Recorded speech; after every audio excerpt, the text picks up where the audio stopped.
Danes bomo poleg tega lepega naziva Knežje mesto rekli tudi kolesarsko mesto. Danes torej Celje v znamenju že drugega državnega prvenstva tu v vaših koncih. V petek je bila vožnja na čas za naslove državnih prvakov, danes pa cestna preizkušnja za vse ženske in moške kategorije, seveda od mlajših mladink pa do, oziroma od mlajših mladincev pa do članic. Prav mlajši mladinci bodo otvorili današnji športni dan, športni program čez dobrih 15 minut. Ob 8 uri start prve dirke, dirka mlajših mladincev. In dirka mlajših mladincev najbolj premore Slovenija in iskali bomo naslednika, ne nazadnje tudi Tadeja Pogačarja, ki je zmagal pred 11 leti v tej konkurenci, v tej starostni kategoriji. No, pravega naslednika lanskoletnega prvaka pa bomo iskali za imenom Vanje Kuntarič-Žiberta, ki je slavil lansko leto v Trebnjem. Torej, ob 8 uri start prve dirke. Takoj, ko bodo se podali mlajši mladinci na tale celjski krog, ki je dolg 22 km in še nekaj metrov, pa bodo 5 minut za njimi startale tudi mlajše in starejše mladinke. Tako da po 8 uri bo tu zelo živahno, kar dve dirki en za drugim na startu tule v temle prelepem ambientu pred vašo mestno občino Celje. Hvala Celje, da prvič gostite državno prvenstvo Republike Slovenije. In še nekaj, kar z veseljem bom ponovil še večkrat. Na prvem državnem prvenstvu leta 1991 je med elitnimi kolesarji slavil vaš Sandi Šmerc. Sandi Šmerc je bil prvi zmagovalec prvenstva v Republiki Sloveniji. Letos oziroma danes že 35. izvedba državnega prvenstva Republike Slovenije. Uživajmo!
dva fanta in na 200, na 13.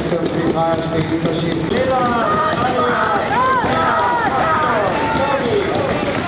Evgenija Bujar, prva! Slovenija Bujar. Je vse jasno. Piki bosta. Ja, pika je bila.